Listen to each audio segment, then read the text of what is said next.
This is Judge Joe Brown, and you're watching We All Be News TV, the News-free Dixie. News-free Dixie for the 21st century.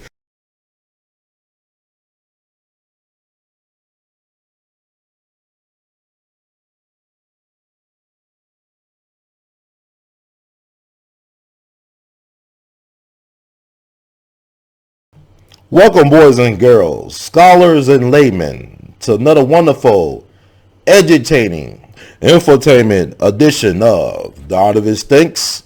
I'm your host for the empowerment segment, Brother Ron, also known as R2, C2, H2, The Art of It. And welcome to the world of We All Be, which is world enriching, activating, liberating love, beautification experience. And it's an honor to be with you on the last day of February 28th, last day of, Black History Month 2017, which is February 28th, 2017. I just want to offer my unique take and perspective on what transpired with the Oscars, Moonlight, and some more stuff. To me, the Oscars is the granddaddy of them all in terms of award shows. That's actually the only award show that I actually look forward to looking at, because to me, it really is the litmus test for what's going on in American society, in my opinion. We are constantly engaged in a cultural war.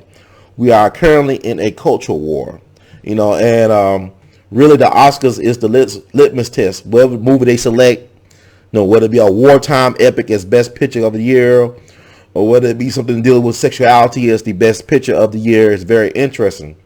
This year's award show, the ending was way better than this year's Super Bowl. Once again, let me repeat that. This year's award show, the ending was way better than the Super Bowl this year.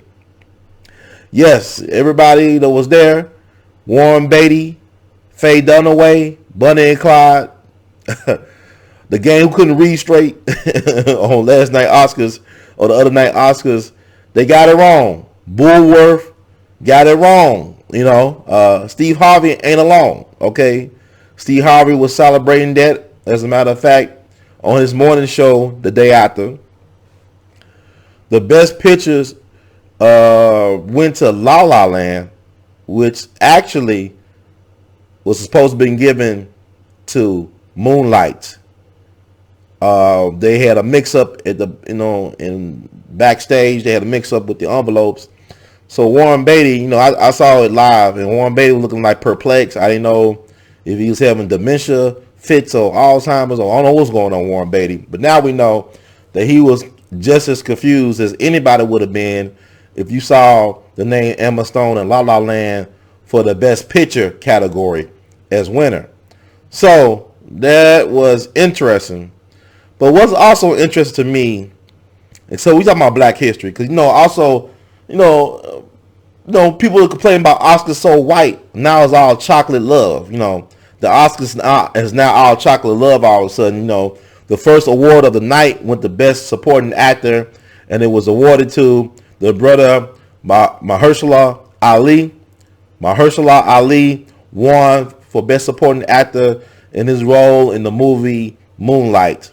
Now, MaHErsala Ali is one of my favorite actors now. He's kind of like Louis Gossett Jr. 2.0, who also won an Oscar before. But he's like everywhere, man. Everywhere, man. Like he was in Luke Cage, Cottonmouth Stokes. I really wish they didn't kill him off. Spoiler alert, spoiler alert.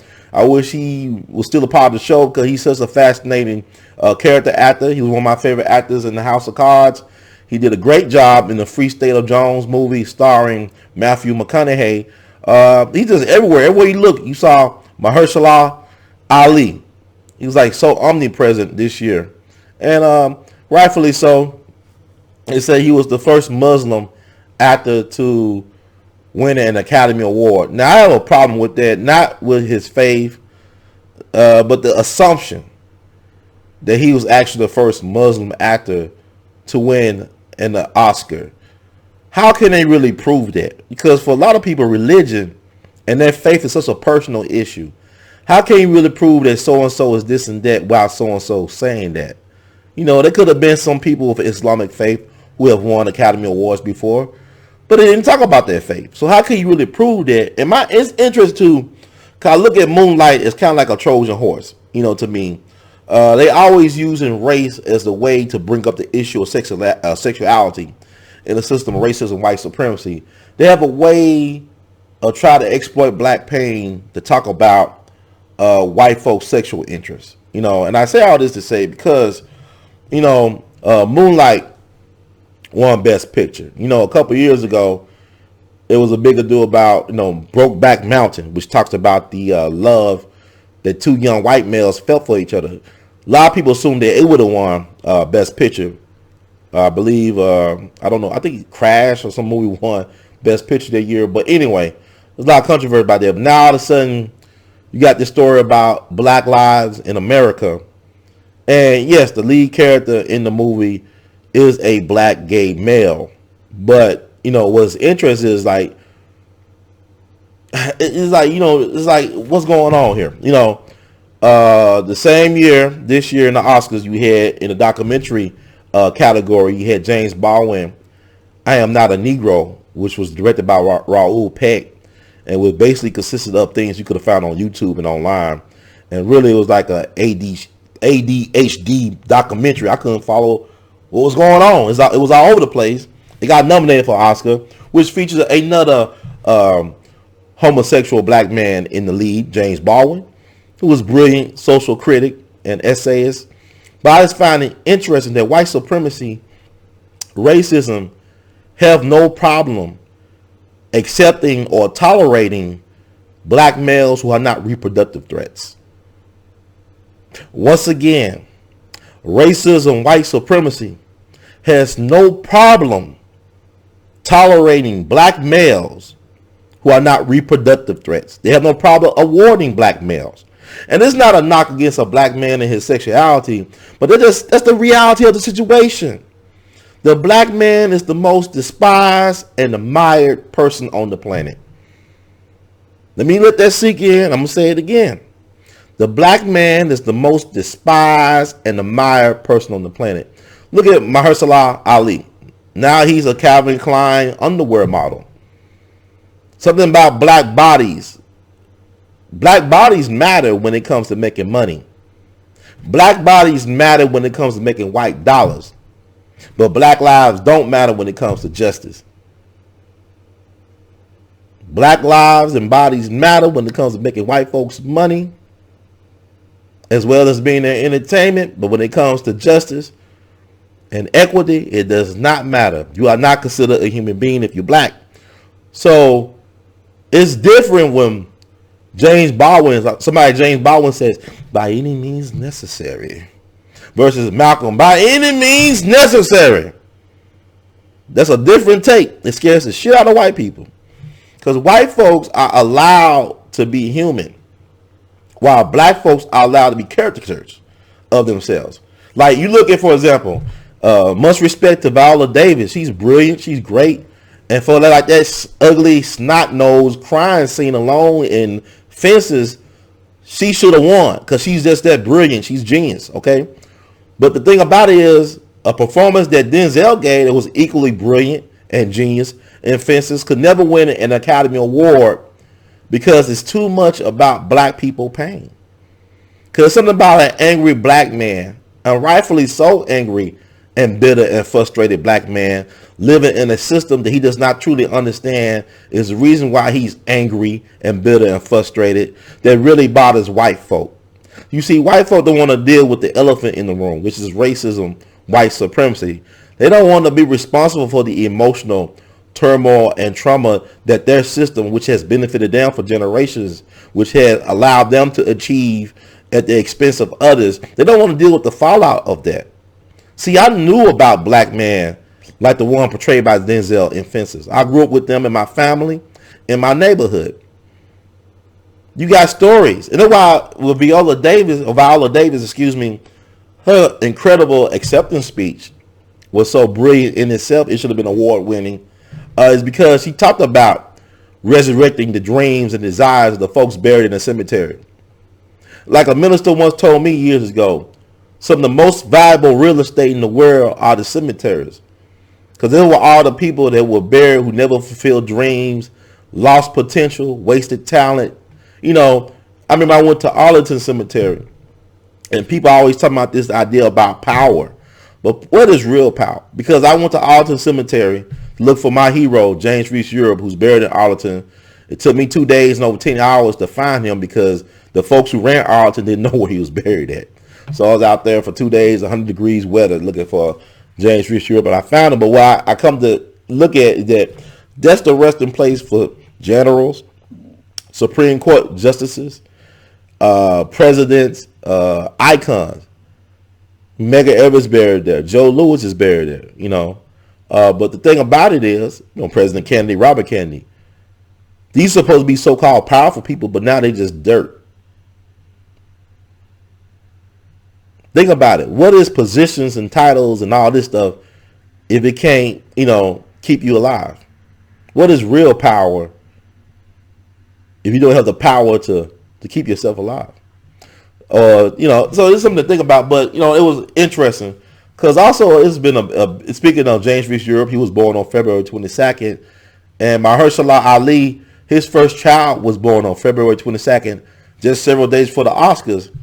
And it was actually an interesting birth because the child was born completely inside the amniotic sac, which meaning that the child's mother water never broke until she gave birth to the child. The actual child was inside a bubble.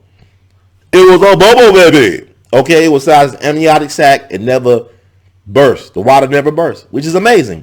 And people said that babies born inside the amniotic sac like that, they are known to have luck or charmed lives. And like that birth is a rare birth. It occurs 1 out of every 80,000 births, supposedly. So, man, this guy is beyond lucky. He had his first child just days before he became the first Muslim actor to receive an Oscar. Child was born in an amniotic sac intact, which is amazing.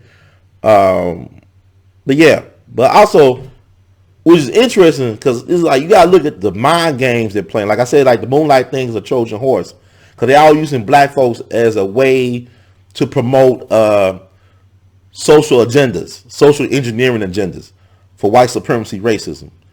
They use black skin and black faces to hide their ultimate agenda a lot of times. Well, they keep on emphasizing that MaHErsala Ali was the first Muslim to win the Academy Award connected to a movie that deal with being black and gay. We actually deal with homosexuality. And you know, people of the Islamic faith, you know, Muslims, how do they look upon homosexuality? In a lot of ways, like how Christians, the fundamental Christians, look upon homosexuality. Some of the biggest terrorists in the world are Christians. Think about the Klan. The Ku Klux Klan say they're a Christian organization. Think about the Crusades. So, you know, why they keep on bringing the fact that MaHErsala Ali is the first Muslim to win an Academy Award connected to a movie about homosexuality? Are they trying to inflame the Muslim world? I just something I just thought about, you know, you think about these things. Because it's not just merely entertainment. It's a thing called predictive programming. Y'all should look up predictive programming.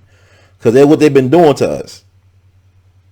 Edward Bernays, Sigmund Freud, nephew, the father of public relations, of marketing. Read some of his books about, you know, where he talks about how to manipulate the masses through media. Like Brother Malcolm X said, the most powerful entity on the planet is the media because it influences and controls the minds of the masses. So once again, I want y'all to think about it. They keep on talking about MaHErsala Ali, first Muslim to win Oscar. And people look at Hollywood as a place of sexual deviance. You know, a lot of places in this empirical world, in this Western empirical world, the higher you go up the food chain, the more powerful you become, the more you are able to dabble into your sexual deviance. You think about a thing called Pizzagate, where if you mention the word Pizzagate or if you talk about it, they blackball you. They label it as so-called fake news. When pedophilia has been going on for generations. Look at the Vatican. They move around pedophiles like they're in the witness protection program. And yet you got Pope Francis talking about living double lives and, not being true to Christ, not being Christ-like. But yet you got a world that protects pedophiles. You got a world that gives pedophiles like Woody Allen and Roman Polanski Lifetime Achievement Awards, Oscars. You got people fighting, selling their firstborn to be in a Woody Allen movie.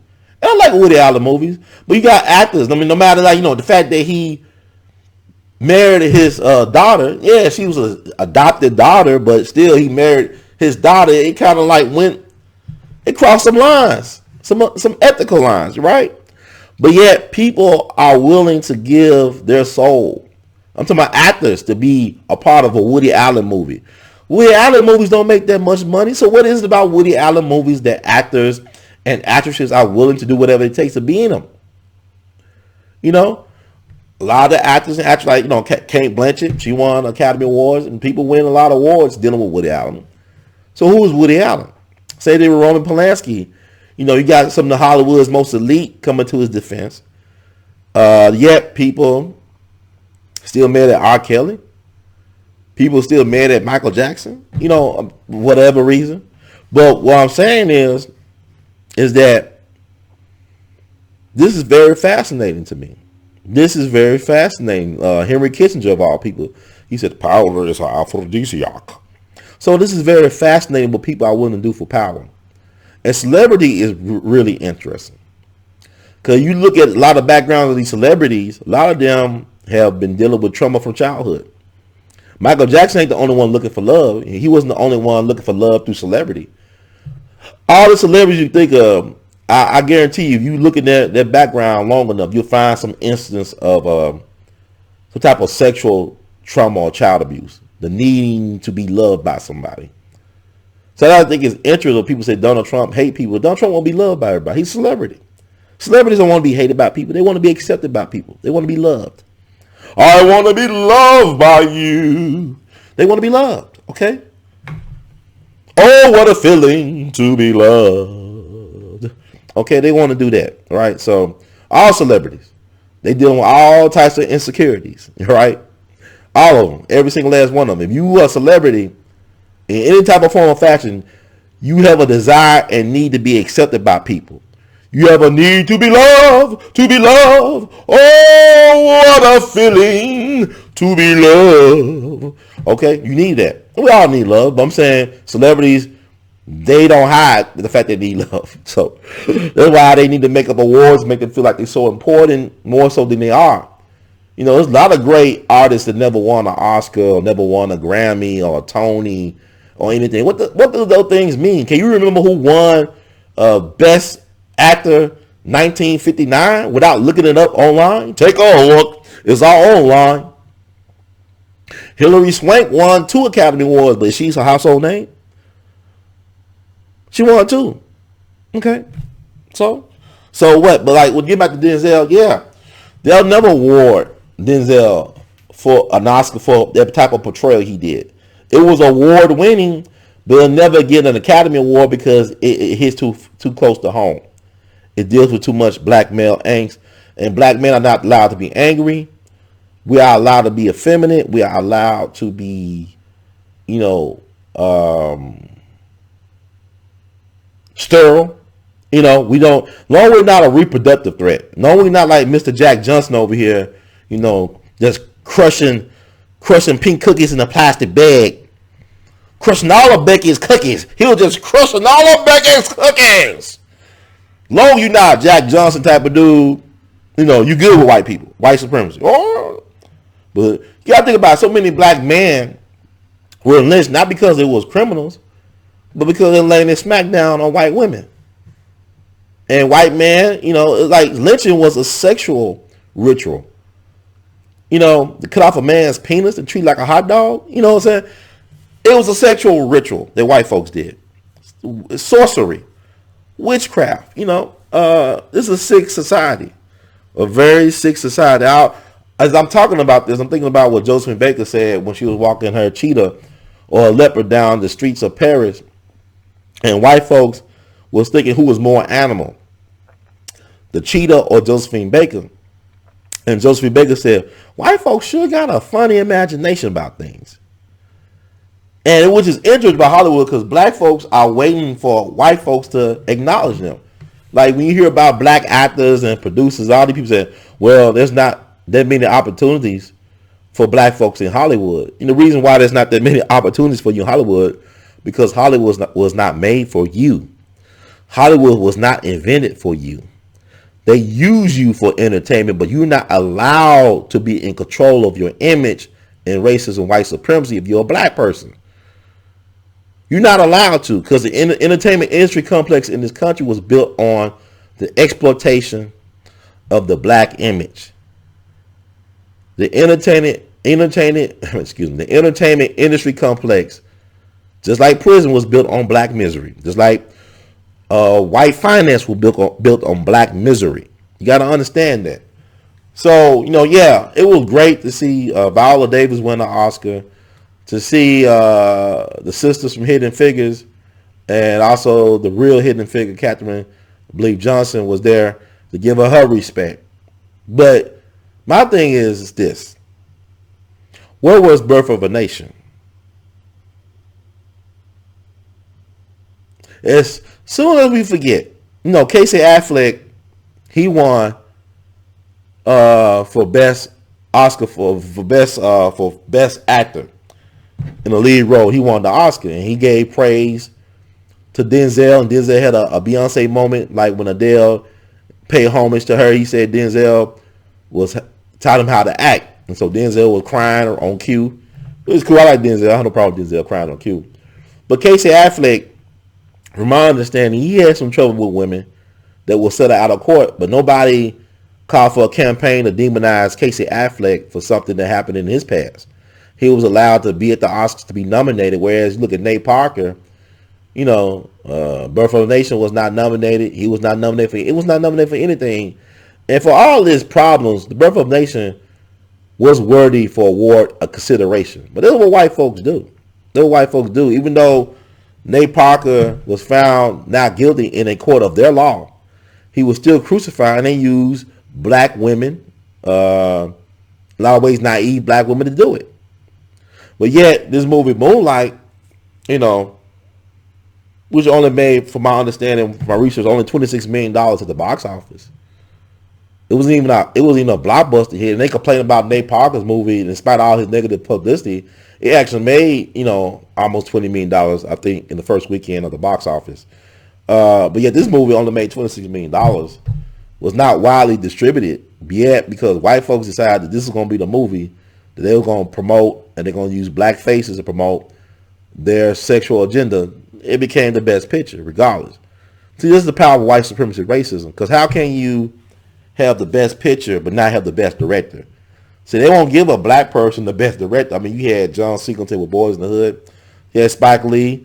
They have yet to give a best director Oscar to a black person. You have had worthy black directors and also critically acclaimed movies that were deserving of a black director as Oscar, to win an Oscar. But it is what it is. They do what they want to do. If you don't control your thing, they can do whatever they want to do to you or with you. You understand? So, Denzel can win for playing a nigga. Halle Berry can win for playing a hoe. But you can't win for playing, Nat Turner. You can't win for playing Malcolm X. You cannot win playing or displaying the real frustrations and anger of black males that comes from the generations. You can't win for those type of roles, because the Oscars is not meant for that. The Oscars is meant to showcase the industry, to promote the industry, for white folks to, congratulate themselves on the back, and that's it. But anybody can make an award show. We all can make an award. We manifest what we want. That's the problem. Look at somebody like Oscar Machar. Some people say the Oscars were named after Oscar Machar. Okay, whatever. But my thing was impressive about Oscar Machar was the fact that he had to do everything in one take because he didn't have a budget. The budget was not even a shoestring. It was like a lint. It was lint balls for a budget. So he had to do everything in one take. But it is what it is. But he produced a response. He did not let his circumstances limit what he can do. His imagination was unlimited. But he said it best, to paraphrase what Brother Oscar Machal, the father of black cinema, said. He said, look, it takes three things to be successful: finance, talent, distribution. Once again, three things to be successful in any business endeavor: talent, finance, distribution. If you control one out of the three, you're a voice. If you control two out of the three, you're a force. So black folks have not been allowed. We have tried on several occasions. I can notate in the music industry. And every time they challenge you, because everything with white supremacy, every area of human activity is warfare. So, I mean, people might not like Tyler Perry and his movies and all this stuff, but Tyler Perry did something that a lot of black folks forgot how to do, which is do for self. He was willing to be homeless for years in his car to manifest his dream. He said, to hell with Hollywood, I'll make my own Hollywood. He built his own studios. He produced and got his movies out there on his own term. And then he was doing so well that Hollywood had to pay attention to Tyler Perry. They had to deal with Tyler Perry. He was an invited guest at the dinner table. He was not just serving dinner. He was invited to eat as a guest at the dinner table because he was bringing too much stuff. The business model was on point. Now, there's a lot of folks out there that could do what Tyler Perry do, but are you willing to pay the cost to do it? Is it more about acceptance or about self-determination? See, black folks right now how to decide something. Is it more important for us to be accepted and validated and vindicated by a system that demeans us, that demeans our children, that disrespects us on every turn, every day? Or is it more important to believe in yourself, to look within yourself for that validation, for that vindication, to get the will, to manifest the will, the courage, to manifest your dreams into a reality? Which more important? Which would be more sustaining? Which would be more sustaining? To beg to be in a movie or to own the studio that produces the movie that you want to be in? To beg somebody to write a script or to write your own script, which will mean that you will write your own ticket to whatever you decide to be in this life. So that's something we got to think about. And I'm all over the space, but you know, they got I say it's a Trojan horse because, you know, ABC, which showed the Oscars the following, yesterday, they premiered their miniseries, When We Rise. It deals with the history of the LGBTQ movement in this country from the 60s, all the way to present day. And everybody basically just hijacked the blueprint from the black movement, from the civil rights movement, from the black liberation movement, the feminists, the LGBTQ people, everybody, illegal immigrants, everybody hijacked the blueprint from black people movement. See, when black folks get free, everybody get free. When black folks can benefit from something, everybody benefits from it, because black people are the universal people. Not the same with white people. When white folks benefit from it, it's called racism, white supremacy. When black folks benefit from something, it's called liberation. When white folks benefit from something, when they benefit from it, it's called racism, white supremacy, because the way they get it is through divide and conquer. When black folks benefit from it, it's called liberation, because black folks must get it through unity and solidarity. It does not come by divide and conquer. The reason why we're at each other's throats is because it's the benefit of the white racist supremacist system. Y'all keep on saying black on black crime. Black on black crime is a myth. It's a big white lie. Black on black crime is a big white lie. And you keep on getting caught up in that circle. You got me going in circles. Keep on getting caught up in that circle. You're going to find yourself dusted and disgusted. Like my friend, homie E40 said, dusted and disgusted. Keep on getting caught up in that lie. It does not exist. You kill where you live. You rob where you live. You fuck over the people that you know the best. That's just human. That's just a human characteristic, okay? So, and also, you think about the Oscars as well. Looking at the best documentary category, I mentioned James Baldwin. I Am Not Your Negro.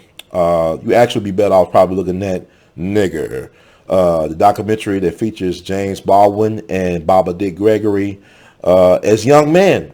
speaking to a group of young black people, I believe in London back in the 1960s. This could be YouTube. But anyhow, OJ made in America. I'm not black, I'm OJ. I'm OJ. I'm not black. I'm OJ. Okay. OJ Made in America, the one that premiered on ESPN. I guess they're 30 for 30, whatever. It won Best Documentary. And it is amazing how they're trying to rewrite the history on the O.J. Simpson saga. It is really amazing how they're trying to rewrite that story. And if all people got to do is just go online, do their own research, but people don't want to do that. Because I can still remember 20-some years ago when I was in high school when the O.J. thing went down and how it brought up the divisiveness of America, the divided America, the two of Americas. I mean, I was working as a bag boy at Kroger one summer, and when I got into that lunchroom to hear how the white folks were talking about the OJ trial, they said everything short of nigger. But anyway, it won, and I believe really the documentary should have won was Ava DuVernay's, I believe her sister name is, the beautiful red-bone sister who did Selma. That 13th documentary was a masterpiece as far as I'm concerned. It's one of the best documentaries I ever seen. And I think it's also one of the reasons why Hillary Clinton lost. It's one of the reasons why Hillary lost, because it showed how she was complicit along with her husband. 2 for 1. You get 2 of us for 1. Maybe it's Billary. It's Billary. How they were complicit in the school to prison pipeline. How they really invested heavily in the private prison industry complex when Bill Clinton was president. And how, he put more black folks in jail than any president in history, even though he was considered a black president. He talked about his 94 crime bill. And really, the 13th was an attack on Hillary Clinton's shared legacy. And a lot of folks saw that documentary. But, it cost Hillary the election. It's one of the reasons why Hillary lost. It wasn't the only reason. But that's how powerful art can be. It's like Brother Malcolm said, the media is the most powerful force on earth because it controls and influences the minds of the masses. So yeah, I believe 13 to the 1, but OJ, he can't get no credit. OJ, he won a Heisman. They want to take it away from him. OJ, life win an Oscar. They don't want to give him credit at the acceptance speech. But there's a lot of, there's a lot of stuff that we deal with as black people. That's why it's so important that we who identify as being black in this system do create our own space, do manifest our own reality, to counter all this negativity, this toxicity. The reason why black folks don't want to know about black history, especially the chapters located in America, is too traumatic. Because you start not only remembering your own trauma, but you start remembering the ancestors' trauma. You get that ancestral blood memories. You start remembering stuff that you thought, you start dreaming about this stuff. You start remembering things. It's like what I'm dealing with right now as we work on our 4-pillar project here in Memphis with the We All Be Group Incorporated, and I'll be documenting and sharing some more information about that later on. But you start getting into like that trauma, that deep trauma. It's, for example, a movie that if you could stomach it, you should look at. I would recommend folks looking at, but it's not like Fantastic Beasts and where you can find them. It's no movie like that. It's not a family-friendly movie, but it's a powerful tool of propaganda. It's called Goodbye Uncle Tom. It came out in the 1970s, produced by some Italians, because I don't think America could touch it, because it was too hard. And what they did was, it was about these documentary filmmakers. They go back from contemporary time and back into America's past. Contemporary time for that period would have been like the Civil Rights Movement, the Black Power movements, all the stuff that was happening back in the late 60s and early 70s. So you got these documentary filmmakers that go back into to America's past. They time travel. And they start interviewing black people, slave owners, all these people. And what they do is they use the primary sources from those periods during chattel slavery, from diaries, newspaper accounts, first-person stuff, in order to tell the story about America and slavery. Slavery being America's original sin. It shows the sex farms, where the term motherfucker came from, because you had black men who were brought back to these farms to have sex with their moms, their aunts, their sisters, their cousins, in order to produce slaves. They portrayed the sex farms. They talked about the slave market, where you had black boys sold into the church and to other places where they were turned out. They talked about the rape of black men, women, and children. Not only were women and children being sexually abused and molested, you had black men being sexually abused and molested by a system. So you had the whole black family being traumatized by this white supremacist racist system. It shows J. Marion Sims, the father of gynecology, how you use these crude and raw tools on black women wombs and vaginas would destroy their wombs and their vaginas with these crude instruments without anesthesia. He thought that black women weren't human and that they had superhuman strength. So what they never saw was as real people. Never ever. Even when Henrietta Lacks, decades later at Johns Hopkins. So you got this when yet J. Marion Sims, he's considered the father of gynecology. He's a medical genius, but at the expense of black bodies and black lives. So this movie was deep. And when it came out in the theaters, it was quickly taken out within under 2 weeks, I think, because it caused a riot. When black folks saw this stuff up in Harlem and other places, they started tear the theater up. Tear the theater up. They started tearing shit up. So we're gonna take this shit out of distribution. So I would advise people, man, it's tough because once you see it, you can't forget it. It's all online. I would suggest looking at the director's cut. It's really brutal. But you have, it show everything. And this is the stuff they don't teach you in school for obvious reasons because we depend on our enemies. Like Brother Malcolm X said, only a fool will allow their enemies to educate their children. And black folks are the biggest fools in America because everywhere you look, you begging for your enemies to miseducate it, to discombobulate and confuse your children. Because you discombobulated and confused. And then you creating keep on creating generations of lemmings and morons. We don't need all that. We didn't know ourselves. And each one teach one. Create our freedom schools. That's another topic, but yeah, that's the Oscar. So Ava DuVernay should have won, in my opinion, best director or best documentary, but the Oscars are not meant for that.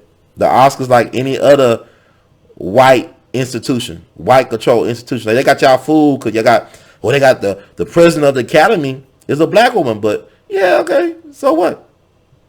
What does that mean? Okay, a lot of black women that front for these white supremacist organizations in the system of white supremacy racism. They ain't nothing new. She got her marching orders like everybody else.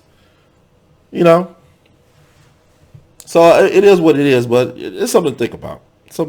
Like I said, the system, it's okay with black males who are not reproductive threats, who don't have that bass.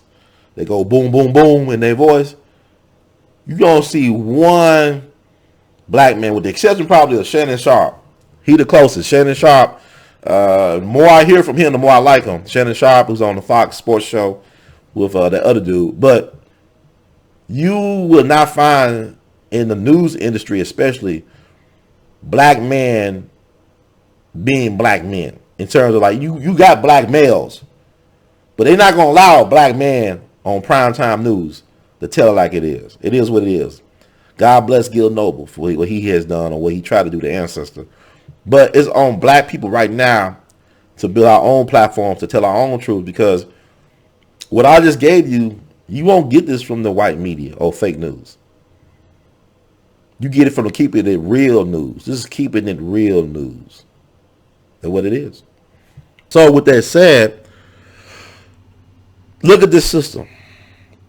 Who has benefited the most from black folks being divided and conquered? Who has benefited the least from black folks being conquered and divided? Why would you continue to support a system that undermines your potential, that sacrifices your peace of mind? It's something that black folks must ask themselves. People that identify as black people must ask themselves that question. This is a very important question. Very important question. So with that said, winning an award does not stop police brutality. Winning an award does not stop inequality or inequity. So what must be done? We don't need celebrities. We need fighters. We need revolutionaries. We need visionaries. We need folks that care and are willing to serve. That's who we need right now. So with that said, like what's going on right now, I mean, the number one news is entertainment news. People don't really care for investigative journalism. Or if they do care for it, they think it got to be for free. Well, you got people that put in lives on the line, literally putting in lives on the line to share with you information to be disseminated. A lot of folks don't care. People too busy lost in their own drama or some preconceived notion of what the American dream is when it's really a lie and an illusion. Ain't no dream. It's a nightmare. It's a lie. It's an illusion. Or they rather keep you dreaming than keep you from, so you won't wake up and realize that you've been bamboozled and led astray. So, yeah, I know I'm all over the place. I know that, but yeah, Moonlight, that's a Trojan horse. That's a Trojan horse. I have yet to see the movie. I'm actually going to look at the movie. I might offer my review on the movie, but it's not to knock anybody, but it's something about, like I said, this society, it could tolerate, black males who are not reproductive threats. But if you are a threat, if you dare to amplify your testosterone, your ass got to go. Your ass got to go. That's what it is. Black men are the most least protected people in America. The black woman does not have to respect her man because she needs nothing from her man. She doesn't need anything from him because everything must go through the white man. And this system, it's the white man system. Even the white feminists know that they don't want to destroy their white man. They want this his respect. And they get his respect. He uses white women to get the benefits from affirmative action. And he uses white women as a buffer, so-called minority. He uses white women to block other so-called minorities from getting access to anything. And really, affirmative action should have been reparations for black misery and pain and suffering. But you can't expect people that enslaved your ancestors, that deny your ancestors a lot of different things, to be fair with you, the descendants. It was like what the U.S. Supreme Court Chief Justice Roger Taney wrote in his decision to Dred Scott. Dred Scott, nor his descendants have any rights that the white man is bound to respect. We are the descendants of Dred Scott. He was buried outside of Ferguson. He was born in Southampton, Virginia. Nat Turner was born in Southampton, Virginia. He's buried outside of Ferguson, Missouri. What happened in Ferguson, Missouri? The Ferguson uprising. So black folks have been suffering for a long time in this country. So if you are a true white friend, the only white friends I want are the ones who are willing to pay me for what they owe my ancestors, because I am their descendant and heir and advocate. Because this country could not be built without free wealth. As much people talking about free market, yeah, it was free market when it came to black labor because it was free wealth for white supremacy, white generational wealth. Okay? So take a look. It's all online. And thank you for listening. In the words of Great Duke Ellington, we love you, madly. But before I let you go, if you like the words that you heard from Mr. Hurd, please spread it. Share it with your friends, family, strangers. Support this channel. Subscribe. Don't just take our stuff. Listen to what we got to say. Use what you can and amplify it, but bring folks back to the source. By you taking in and uploading on your own thing, you're not the source. You're not creating stuff. You're stealing from stuff. You're stealing from people who are trying to create a reality for you that's better for you. I look at this as a calling to serve my people. And for the folks who don't like it, why don't you stay? Just go somewhere else. Change the channel. If you don't like my presentation, you don't like my facts or my opinions, or if you don't like how I look or whatever, I don't care. Go somewhere else with that.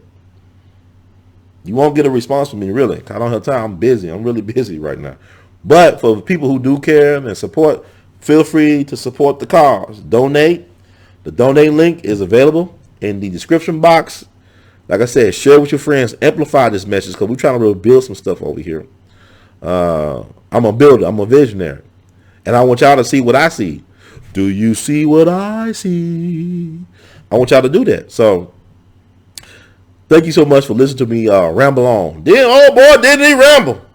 In the words of the great Duke Ellington, We love you madly. Keep producing and pushing. And furthermore, when they say tall, dark, and handsome, they was referring to Clark Gable, who was passing for white. Y'all can look that up. And we'll talk about that some other time. All right. Peace.